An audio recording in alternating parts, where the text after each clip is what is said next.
आज की हम इस वीडियो में बात करेंगे फाइब्रॉइड्स के सिम्टम्स के बारे में कि अगर किसी फीमेल की यूट्रस में फाइब्रॉइड्स हैं तो उसे क्या सिम्टम्स आएंगे, उसको क्या तकलीफ होगी अपनी रोज़मर्रा की ज़िंदगी में। बहुत से फाइब्रॉइड्स एसिम्टोमेटिक होते हैं, यानी कि बच्चेदानी में फाइब्रॉइड्स होते हैं पर पेशेंट को, फीमेल को कोई भी तकलीफ नहीं होती, यानी कि फाइब्रॉइड्स काफ़ी देर तक एसिम्टोमेटिक भी रहते हैं। पर अगर फाइब्रॉइड सिम्टोमेटिक है, यानी कि कोई तकलीफ फीमेल को दे रहे हैं, तो वो सिम्टम्स क्या होते हैं। ये डिपेंड करता है कि फाइब्रॉइड किस तरह का है, यानी कि इंट्राम्यूरल है, सब सीरस है या सब म्यूकस है, और कितना उसका साइज है। So depending on the type and size of fibroids के अलग अलग सिम्टम्स हो सकते हैं।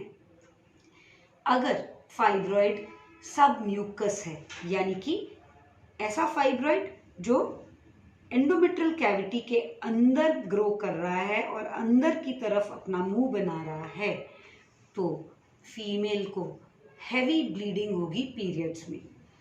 सबम्यूकस फाइब्रॉइड चाहे 1 to 2 सेंटीमीटर का ही क्यों ना हो, पर क्योंकि वो अंदर की तरफ ग्रो करता है तो वो बहुत जल्दी सिम्टम देने लगता है और पेशेंट को, फीमेल को हैवी ब्लीडिंग ड्यूरिंग पीरियड्स के फॉर्म में सिम्टम आने लगता है।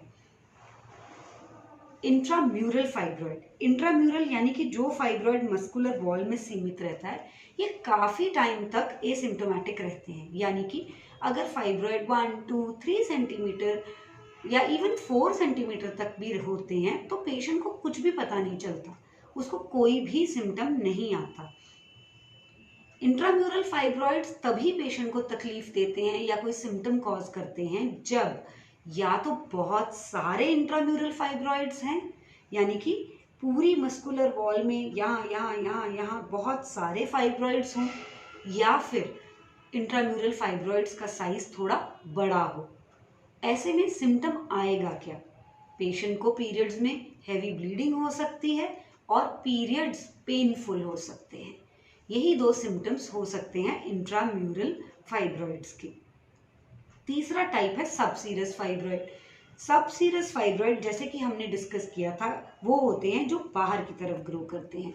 सबसीरस फाइब्रॉइड यूजुअली एसिम्टोमेटिक रहते हैं अनलेस उनका साइज इतना बड़ा हो जाए, यानी कि 8, 9, 10 और मोर देन दैट, इतना बड़ा हो जाए फीमेल को बिल्कुल भी पता नहीं चलता कि उसको कोई फाइब्रॉइड जैसी प्रॉब्लम है।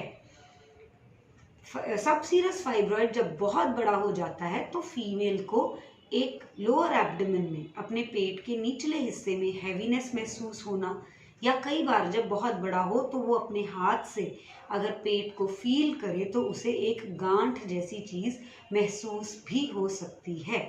सो गांठ महसूस होना पेट पे से या हैवीनेस फील होना are the common symptoms of subserous fibroids. इसमें ना तो हैवी ब्लीडिंग होगी और ना ही बहुत ज़्यादा पेन होगा। कुछ और सिम्टम्स जो हो सकते हैं, अगर सबसीरस फाइब्रॉइड यूट्रस की एंटीरियर वॉल पर है तो फीमेल को ऐसा हो सकता है कि उसे बार बार यूरिन जाने की हाजत हो, यानी कि थोड़ी थोड़ी देर में उसका मन करे कि वो बाथरूम जाए, या फिर जब वो यूरिन पास करे तो उसे एक फीलिंग ऑफ इनकम्प्लीट इवैक्यूएशन की, उसका यूरिन शायद पूरी तरह से निकला नहीं है और उसे थोड़ी देर बाद फिर से बाथरूम जाने की सेंसेशन होती है। ऐसा सिम्टम भी आ सकता है अगर फाइब्रॉइड एंटीरियर वॉल पर है और बहुत बड़ा है, यानी कि यूट्रस के आगे वाली वॉल पे है और साइज में बहुत बड़ा है। और कई बार अगर फाइब्रॉइड यूट्रस की पोस्टीरियर वॉल पे है और बड़ा है तो क्रॉनिक कॉन्स्टिपेशन भी पेशेंट को हो सकती है।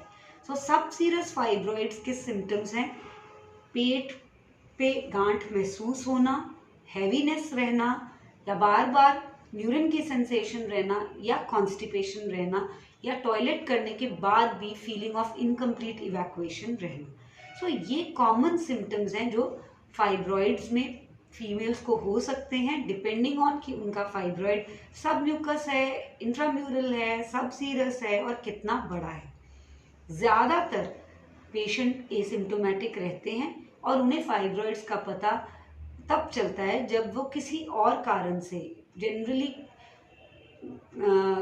कोई भी पीरियड्स में इशू होने के कारण या पेन होने के कारण या किसी और वजह से अपना अल्ट्रासाउंड कराते हैं तो उन्हें पता चलता है कि उन्हें फाइब्रॉइड्स हैं।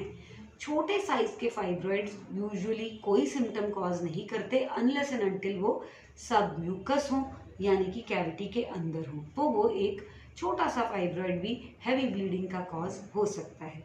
आई होप हमारी ये वीडियो आपको बहुत इम्पॉर्टेंट जानकारी दी हो आपको इसने, और आप अपने सिम्टम्स को रिलेट कर सकते हैं। और अगर आपको ऐसा कोई सिम्टम है तो आप अपने गायनेकोलॉजिस्ट के पास जाएं, उनसे इवैल्यूएशन कराएं, सेल्फ इन्वेस्टिगेशन और सेल्फ डायग्नोसिस न करें। Thank you very much.